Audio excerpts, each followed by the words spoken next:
ഇപ്പോഴത്തെ ഗ്രഹനില വെച്ച് നോക്കുമ്പോൾ ഈ മാസം പകുതിയോട് കൂടിയിട്ട് അതായത് മാർച്ച് ഒരു 17-18 തീയതിയോട് കൂടിയിട്ട് ഒരു 5 നക്ഷത്രക്കാരെ ശത്രുദോഷം വല്ലാതെ പിടിനോർക്കുന്നതായിട്ട് കാണുന്നുണ്ട്. ആ 5 നക്ഷത്രക്കാരെ ഏതൊക്കെയാണെന്നാണ് ഇന്നത്തെ വീഡിയോ കൂടെ അമ്മ പറയാൻ പോകുന്നത്. രാഹുവും കേതുവും വിപരീത ദിശയിലാണ് അപ്പൊ സഞ്ചരിച്ചു കൊണ്ടിരിക്കുന്നത്. അപ്പോൾ നമ്മൾ ഈ പറയണ ശത്രുദോഷം കൂടുതലായിട്ട് അനുഭവിക്കേണ്ടി വരുന്ന ഈ 5 നക്ഷത്രക്കാർക്ക് എന്തൊക്കെ അനുഭവിക്കും എന്നുള്ളതാണ് അമ്മ പറയാൻ പോകുന്നത്. ഈശ്വരാനുഗ്രഹമുള്ള നക്ഷത്രക്കാർ തന്നെ ആയിരിക്കും ഇവർക്ക്, പക്ഷെ അതും കൂടി ഇവർക്ക് വിപരീത ഫലമായിട്ട് സംഭവിക്കും. അതേപോലെ നമ്മൾ പറയാത്ത കാര്യങ്ങൾ, നമ്മളെ മനസ്സും വായും അറിയാത്ത കാര്യങ്ങൾ പോലും നമ്മളുടെ തലയിലേക്ക് അടിച്ചേൽപ്പിക്കുന്ന ഒരവസ്ഥ വരും. നമ്മൾ നുണ പറയാത്തവരായിരിക്കാം, എങ്കിലും തട്ടിത്തിരിഞ്ഞ് പറഞ്ഞു പരത്തിയത് നമ്മളാണ്. സ്ത്രീകൾക്ക് പ്രത്യേകിച്ചും ഇത് അനുഭവിക്കാനുള്ള യോഗമാണ് കൂടുതൽ കാണുന്നത്. പുരുഷന്മാർക്കും വിപരീത ഫലം തന്നെയാണ് കാണുന്നത്. നമ്മൾ ജോലി സ്ഥലത്താണെങ്കിലും വീട്ടിലാണെങ്കിലും എവിടെയാണെങ്കിലും നമ്മളെ ജോലി തന്നെ ആകെ ബുദ്ധിമുട്ടായി തോന്നും. നമുക്ക് അവിടെ പോയി ഇരിക്കാൻ പോലും ഒരു സ്വസ്ഥത കിട്ടില്ല. നമ്മളെ മാനസികമായിട്ട് നമ്മൾ വല്ലാതെ തളരുന്ന സമയമാവും കേട്ടോ. അപ്പൊ നിങ്ങൾ അതിലൊന്നും തളരരുത്. അപ്പോൾ നമ്മൾ എന്താ അതിനൊക്കെ ചെയ്യേണ്ടത് വെച്ചാൽ, നമ്മൾ ഭഗവാനെ കൂടുതൽ വിശ്വസിക്കുക. നമ്മൾ ചെയ്യാത്ത കാര്യങ്ങൾ മുഴുവൻ നമ്മൾ കേൾക്കാൻ പോണ സമയമാണ്. അത് നമ്മളെ രാഹുവും കേതുവും നമുക്ക് വിപരീത ദിശയിൽ കൂടെ വരുന്നോണ്ട് മാത്രമാണ് മക്കളെ. ആ ദോഷങ്ങൾ മാറാൻ നമുക്ക് ചില വഴിപാടുകൾ ചെയ്യാം. ഈ ദോഷങ്ങൾ നിങ്ങൾ അനുഭവിച്ചു തീർക്കണ്ട. അപ്പൊ ഈ 5 നാളുകാരെ ആരാണെന്നും പറഞ്ഞു തരാം. അതിന് നമ്മൾ എന്താ അപ്പൊ വഴിപാടുകൾ ചെയ്തിട്ട് രക്ഷപ്പെടാനുള്ള വഴിയെന്നും ഞാൻ പറഞ്ഞു തരാം. ഈ രാഹുവും കേതുവും ഒരു 60 വയസ്സ് മുതൽ 70 വയസ്സുള്ളവർക്ക് എങ്ങനെ ബാധിക്കുക എന്ന് വെച്ച് കഴിഞ്ഞാൽ, ഇവരുടെ മനസ്സിൽ നല്ല ചിന്തകളൊന്നും ഉടലെടുക്കില്ല, പൊട്ട ചിന്തകളെ ഉടലെടുക്കുള്ളൂ. അപ്പൊ തന്നെ അറിയാലോ നിങ്ങൾക്ക്, വീട്ടിലുള്ളവർക്ക് പോലും ഇവരൊരു സമാധാനം തരില്ല. ഇവർക്കോ സമാധാനമില്ല, വീട്ടിലുള്ളവർക്കും ഒരു സമാധാനം തരില്ല. ഇവര് എന്താ പറയാ, ഒരു പരിഭ്രാന്തി, മനസ്സിന് ചിത്തഭ്രമം ബാധിച്ചവരെ പോലെ അവർക്ക് പറയാൻ പാടില്ലാത്തതും പറയണത് എന്താണെന്ന് അറിയാതെ അങ്ങനെ വിളിച്ചു പറയാൻ തോന്നുന്നവർക്ക്. അതൊക്കെ മക്കളെ ഈ ദോഷം കൊണ്ട് മാത്രമാണ്, രാഹുവിന്റെ കേതുവിന്റെ. അപ്പൊ ഇത് ചെറുപ്പക്കാരിൽ എങ്ങനെയാ ബാധിക്കാന്ന് വെച്ചാലേ, ഇവര് ചെന്ന് പെടണ്ടാത്തയിടത്തൊക്കെ ചെന്ന് തലട്ട് കൊടുക്കും. എവിടെയെങ്കിലും ഒരു ലഹളം നടക്കുകയാണ്, കോളേജ് പഠിക്കുന്ന കുട്ടികളുടെ കാര്യം നമുക്ക് പ്രത്യേകിച്ച് കിട്ടും. നമ്മൾ അതിൽ തല വെച്ചേക്കേണ്ട ഒരു കാര്യം ഉണ്ടാവില്ല. വേണ്ടാതെ നമ്മള് വയ്യാവേലി, വേലിമ്പ് കിടക്കുന്ന പാമ്പിനെ തോളത്തെടുത്തിട്ടു എന്ന് പറഞ്ഞ അവസ്ഥ അവർക്ക് വരും. ചെറുപ്പക്കാരിൽ പ്രത്യേകിച്ച് ഇത് വരും. പിന്നെ ഒരു ചെറുപ്പക്കാരെ പറഞ്ഞാൽ സ്കൂൾ പഠിക്കുന്ന കോളേജ് പഠിക്കുന്ന പിള്ളേരുടെ കാര്യമായിട്ടാണ് ഞാൻ പറയണത്. അതൊന്ന് മേലോട്ടുള്ളവരെ എന്താണെന്നറിയോ, അവരോട് ആൾക്കാർ കടം ചോദിക്കുകയാണ്. കടം ചോദിച്ചാൽ പാവം കയ്യിൽ പൈസ ഉണ്ടാവില്ല. അവരെന്ത് ചെയ്യുന്ന, വേറൊരാളെ പലിശക്ക് എടുത്ത് കടം കൊടുക്കും. ഈ കടം കൊടുക്കണോട് കൂടി കൊടുത്ത ആളിതെല്ലാം മറന്നോട്ടെ, കിട്ടിയാളെ അതുകൊണ്ട് കൂടി പോയി ചോദിക്കാൻ പോലും പാടില്ല മക്കളെ. ചോദിച്ചാൽ അവിടെ അടി നടക്കുകയായി, വാക്ക് തർക്കം വരും. അപ്പോ അത് കാരണം എല്ലാരും ശ്രദ്ധിക്കണം. കടം ഒന്നും ആരും കൊടുത്തു പോകരുതട്ടെ. ഞാൻ ഈ പറയുന്ന 5 നക്ഷത്രക്കാർ ഇനി മുതല് പരോപകാരം കുറച്ച് നിർത്തുക. മനസ്സിലായല്ലോ? എല്ലാം നമ്മളെ തലയിലേക്ക് വന്ന് ഭവിക്കും. കാരണം നമ്മൾ ഗുണം ചെയ്താൽ അത് ദോഷമായിട്ടാ ഭവിക്കുക. വയസ്സായവരുടെ കാര്യം പോട്ടെ, ചെറുപ്പക്കാര് പ്രത്യേകം ശ്രദ്ധിക്കണം കേട്ടോ. അപ്പൊ നിങ്ങൾ കടം കൊടുത്താൽ ആർക്കും പറ്റുന്ന സമയമല്ല മക്കളെ. ഒരാൾക്കൊരു ഉപകാരം ചെയ്യാൻ പറ്റുന്ന സമയമല്ല. അതൊക്കെ നമുക്ക് ദോഷാ വരിക. പറയുന്നത് കേട്ടിട്ടില്ലേ, നമ്മള് പറയുന്ന കേട്ടില്ലേ, കൊടുത്ത കയ്യിൽ കടിക്കുക എന്നൊക്കെ നിങ്ങൾ കേട്ടിട്ടില്ലേ? അത് നിങ്ങളിപ്പോ തികച്ചും അനുഭവിക്കും. കാരണം നല്ലത് ചെയ്താൽ ദോഷം അനുഭവിക്കും. അപ്പൊ ഈ നക്ഷത്രക്കാരാരാന്ന് ഇനി നമുക്ക് നോക്കാം. ഇപ്പൊ ജ്യോതിഷത്തിൽ പറയണ്ടേ, ഇത് തീർച്ചയായിട്ടും അനുഭവിച്ച് തന്നെ തീർക്കണം എന്നാണ് ജ്യോതിഷം പറയണത്. കാരണം രാഹു നൽകണ മിഥ്യാധാരണകളും കേതു നൽകുന്ന കുത്തിത്തിരിപ്പുകളും ഇവര് രണ്ടുപേരും എതിർദിശയിൽ വരികയാണ്. അപ്പൊ നിങ്ങൾ കണ്ടിട്ടില്ലേ, കണ്ണിൽ തട്ടണത് പുരികത്തിൽ കൊള്ളുക. അപ്പൊ നമുക്കത് കുറച്ച് കനം കുറയ്ക്കാൻ വേണ്ടിയിട്ടാണ് വഴിപാടുകളിൽ കഴിക്കണത് കേട്ടോ. അപ്പൊ കണ്ണിൽ തട്ടണത് നമുക്ക് പുരികത്തിലായാലും കുറച്ച് ആശ്വാസമാണ് അല്ലേ. നമ്മളെ കണ്ണ് എന്ന് പറഞ്ഞു കഴിഞ്ഞാൽ നമുക്ക് ഏറ്റവും പ്രധാനപ്പെട്ടതല്ലേ. കണ്ണില്ലെങ്കിൽ നമുക്ക് ജീവിച്ചിട്ട് വല്ല കാര്യമുണ്ടോ? അപ്പൊ അതേപോലെ നമ്മളെ വല്ലാതെ തടിച്ചേൽപ്പിക്കുമ്പോൾ നമുക്ക് അതിന്റെ കനം ഒന്ന് കുറയ്ക്കാം. അത്രേ ഉള്ളൂ കേട്ടോ. ഒരുപാട് മാറ്റം സംഭവിക്കുന്നല്ല, എങ്കിലും മക്കളെ ദൈവത്തിൽ വിശ്വസിച്ചാൽ കുറേ മാറ്റമുണ്ട്. പക്ഷെ ഇത് രാഹുവും കേതുവും കാരണേ ഇവര് കുത്തിത്തിരിപ്പിന്റെ ഒരു ആൾക്കാരാണ്. മനസ്സിലായിട്ടില്ല? അവന് രാഹു ബാധിച്ചെന്ന് തോന്നുന്നു. നമ്മൾ കേട്ടിട്ടുണ്ടല്ലേ, അവന് കേതുവിന്റെ അപഹാരമാണ് ഇപ്പോന്ന്. ആ രാഹു കേതുവും തന്നെ കേട്ടോ, നമ്മൾ ഈ പറയുന്ന രാഹുവും കേതുവും. അപ്പൊ അത് കാരണം നിങ്ങൾ മക്കളെ ഇത് ശ്രദ്ധിച്ച് കേൾക്കണം. ഇതാരും സ്കിപ്പ് ചെയ്ത് പോകരുത്.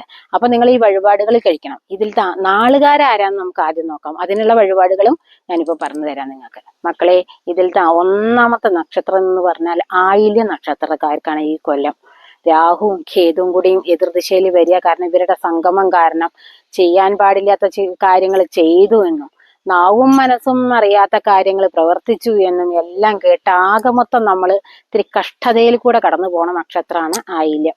അത് കാരണം നിങ്ങളിപ്പോ എന്താ ചെയ്യേണ്ടതെന്ന് വെച്ചാല് നമ്മളെ സുബ്രഹ്മണ്യ കോവിലിൽ പോയിട്ട് വേല ആരാധന എന്ന് പറഞ്ഞിട്ടുള്ള ഒരു വഴിപാടുണ്ട്, അത് കഴിക്കുക.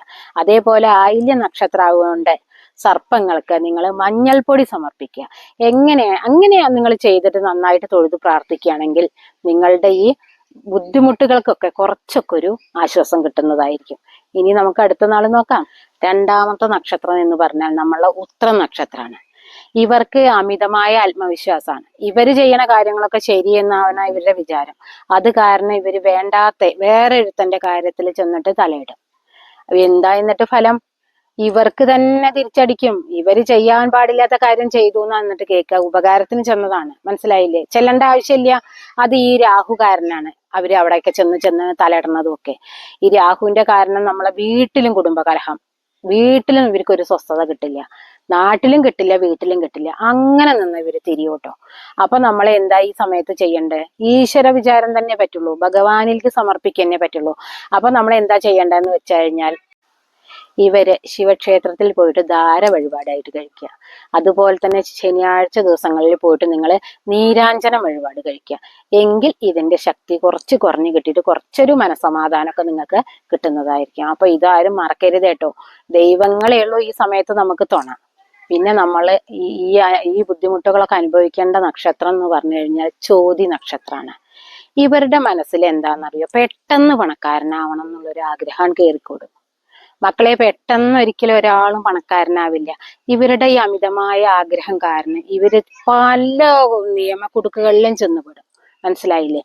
അതൊന്നും അവർക്ക് വരാതിരിക്കാൻ വേണ്ടിയിട്ട് ചില വഴിപാടുകൾ ഞാൻ പറയുന്നുണ്ട്. അതേപോലെ തന്നെ എൻ്റെ മക്കളെ, ഈ നമ്മളുടെ മദ്യം, മയക്കുമരുന്ന് ഇങ്ങനത്തേലൊക്കെ ചെന്നുപെടാൻ പറ്റിയ സമയമാണ്. കോളേജിൽ പോണ കുട്ടികളുടെ രക്ഷിതാക്കൾ ഇത് പ്രത്യേകം ശ്രദ്ധിക്കണം കേട്ടോ. അവരുടെ മേലിൽ നിങ്ങളുടെ ഒരു കണ്ണ് വേണം. അപ്പോൾ ഇതിനായിട്ട് നമ്മൾ ഭഗവാന് കുറച്ച് വഴിപാടുകൾ കഴിച്ചാൽ നമുക്ക് കുറേയൊക്കെ രക്ഷ കിട്ടും. അപ്പൊ നിങ്ങൾ പ്രാർത്ഥനയും വഴിപാടുമായിട്ട് തന്നെ ഇരിക്കണം. മക്കള് കോളേജിൽ പോണവരാണെങ്കിൽ, മുതിർന്നവരാണെങ്കിൽ നിങ്ങളൊന്ന് ശ്രദ്ധിക്കണം. കാരണം പെട്ടെന്ന് പണക്കാരനാവാനുള്ള ആഗ്രഹം നിങ്ങളുടെ ഉള്ളിൽ ഉടലെടുക്കുക. കാരണം കേതുകാരനാണ്. അപ്പൊ നിങ്ങൾ എന്ത് ചെയ്യണം?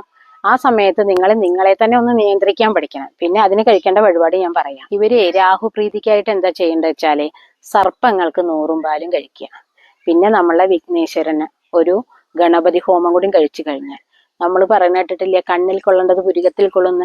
അങ്ങനെ നിങ്ങൾക്ക് ഇതിന്റെ ബുദ്ധിമുട്ടുകൾ കുറച്ച് ഘനം കുറഞ്ഞു കിട്ടും. മക്കളെ, ഇനി ഈ ബുദ്ധിമുട്ടുകൾ അനുഭവിക്കേണ്ട നക്ഷത്രം എന്താ പറഞ്ഞാൽ തൃക്കേട്ട നക്ഷത്രം. അപ്പൊ നിങ്ങളുടെ വാക്കുകൊണ്ട് നിങ്ങളെ വാക്കുദോഷം കാരണം ഒരുപാട് ബുദ്ധിമുട്ടുകൾ നിങ്ങൾക്ക് അനുഭവിക്കേണ്ടി വരുന്ന സമയമാണ് അപ്പത്. അതേപോലെ തന്നെ ജോലി സ്ഥലത്ത് ചിലപ്പോൾ നിങ്ങൾക്ക് നമ്മളെ വായൽനാവ് നന്നല്ലാണ്ട് അനുഭവിക്കേണ്ടി വരുന്ന സമയമാണ് കേട്ടോ. അപ്പൊ അവിടെ ചില രഹസ്യങ്ങൾ നമ്മൾ പരസ്യങ്ങളാക്കാൻ പാടുണ്ടാവില്ല ജോലി സ്ഥലത്ത്. പക്ഷെ ഈ സമയത്ത് നിങ്ങൾക്കത് എല്ലാവരോടും പറഞ്ഞു നടക്കാൻ തോന്നുന്ന ഒരു സമയമാണ്, മനസ്സിലായല്ലോ? അപ്പൊ നിങ്ങൾ തന്നെ നിങ്ങളെ വായൽനാവിനെ ഒന്ന് നിയന്ത്രിക്കാൻ പഠിക്കണം. കാരണം നിങ്ങൾക്കിപ്പോ ദോഷ സമയമാണ് മക്കളെ. നിങ്ങൾ പറഞ്ഞത് മുഴുവൻ വിപരീതമായിട്ട് വരുന്ന സമയമാണ്. അപ്പോ നിങ്ങൾ ഈ ബുദ്ധിമുട്ടുകൾ കുറയാൻ എന്താ വേണ്ട വെച്ചാൽ, നിങ്ങളെ ശത്രുദോഷമാണ്, നിങ്ങൾക്ക് ശത്രുക്കളാണ് ഈ സമയത്ത്. അപ്പൊ നിങ്ങൾ തീർച്ചയായിട്ടും ചെയ്യേണ്ട ഒരു വഴിപാട് എന്താണെന്നറിയോ? ഭദ്രകാളി ക്ഷേത്രത്തിൽ പോയിട്ട് നിങ്ങളെ രക്തപുഷ്പാഞ്ജലി. എങ്കിൽ നിങ്ങളുടെ ദോഷങ്ങളെ ശത്രുദോഷമൊക്കെ അതോടുകൂടി മാറി കിട്ടുന്നതാണ്. ഇവര് വീട്ടിലെ വിഷ്ണു സഹസ്രനാമം തീർച്ചയായിട്ടും ചെല്ലണം കേട്ടോ. അപ്പൊ നിങ്ങളുടെ മനസ്സിന്റെ പ്രയാസങ്ങളും എല്ലാം മാറിക്കിട്ടും. ഭദ്രകാളി ക്ഷേത്രത്തിൽ രക്തപുഷ്പാഞ്ജലി കഴിക്കുന്നതോടുകൂടി നിങ്ങളുടെ ശത്രുദോഷവും മാറിക്കിട്ടും. ഇനി 5ാമത്തെ നക്ഷത്രം എന്ന് പറഞ്ഞാല് അത് രേവതി നക്ഷത്രമാണ്. ഈ രാഹുവിന്റെ സാന്നിധ്യം കാരണം ഇവർക്ക് ഭയം, തളർച്ച, ഒരു ആത്മവിശ്വാസക്കുറവ് ഇങ്ങനെയൊക്കെ വരും. അതുപോലെ തന്നെ കേതുവിന്റെ ഇത് കാരണം അവർക്ക് എന്താണെന്നറിയോ? ചെയ്യാത്ത കാര്യത്തിന്, അറിയാത്ത കാര്യത്തിന് പഴി കേൾക്കേണ്ടി വരുന്നൊരു സമയമാണത്. പിന്നെ ഇവർക്ക് ദേഹാസ്വസ്ഥ്യങ്ങൾ ഉണ്ടാവും. കാരണം അസുഖങ്ങൾ വന്നുപെടും തന്നെ. അതുപോലെ തന്നെ പകർച്ചവ്യാധി വന്നുപെടാനുള്ള ഇതും കാണുന്നുണ്ട്. അപ്പോൾ നിങ്ങൾ ഇതിനെന്താ വേണ്ടതെന്ന് വെച്ചാൽ അടുത്തുള്ള സർപ്പക്കാവിൽ പോയിട്ട് കരിക്കാഭിഷേകം, കരിക്കൊണ്ടുള്ള അഭിഷേകം നിങ്ങൾ സർപ്പങ്ങൾക്ക് ചെയ്യുക.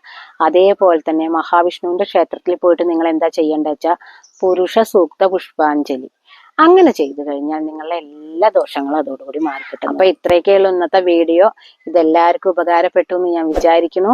അപ്പൊ ഇതെല്ലാവരിലേക്കും ഷെയർ ചെയ്ത് വെച്ചിരിക്കുക, ലൈക്ക് ചെയ്യുക, സബ്സ്ക്രൈബ് ചെയ്യുക. കൂട്ടത്തിലെ ബെല്ലൈക്കനും കൂടി അനേബിൾ ചെയ്തിട്ടുണ്ടെങ്കിൽ അമ്മ ഇടുന്ന എല്ലാ വീഡിയോസും നിങ്ങൾക്ക് നോട്ടിഫിക്കേഷൻ കിട്ടുന്നതായിരിക്കും. പിന്നെ അതുപോലെ തന്നെ നമുക്ക് ഇങ്ങനത്തെ ശത്രുദോഷങ്ങളൊന്നും വരാതിരിക്കാൻ വേണ്ടിയിട്ട് പച്ച കുങ്കുമം നെറ്റിയിൽ അണിഞ്ഞു കഴിഞ്ഞാൽ ഒരു ദോഷങ്ങളും വരില്ല കേട്ടോ. അപ്പൊ ഈ പച്ച കുങ്കുമം എങ്ങനെയാണ് ധരിക്കേണ്ടതെന്നും ഇത് എങ്ങനെയാണ് വാങ്ങുകയെന്നും എവിടുന്ന കിട്ടുകയെന്നും എല്ലാമായിട്ട് വിശദമായിട്ട് അമ്മ രാജീവ് വ്ലോഗ്സിൽ ഇതിന്റെ ഒരു വീഡിയോ ഇട്ടിട്ടുണ്ട്. അപ്പൊ നിങ്ങൾക്ക് ഒന്നുകിൽ കമന്റ് ബോക്സിൽ ആദ്യത്തെ പിൻ ചെയ്തിടാം, അല്ലെങ്കിൽ ഡിസ്ക്രിപ്ഷൻ ബോക്സിൽ ഞാൻ കൊടുക്കുന്നതായിരിക്കും ഇതിന്റെ ലിങ്ക്. അപ്പൊ എല്ലാവരും അത് കയറി നോക്കണം കേട്ടോ. അപ്പൊ ഈ നാളുകാർ പ്രത്യേകിച്ച് ഈ പച്ചക്കുങ്കുമം ധരിച്ചിട്ടുണ്ടെങ്കിൽ ഈ സമയത്ത് ഈ ദോഷങ്ങളൊക്കെ മാറിക്കിട്ടുന്നതായിരിക്കും. അപ്പൊ ഇനി എന്താ പുതിയൊരു വീഡിയോ ആയിട്ട് വരുന്നതായിരിക്കും. ബൈ.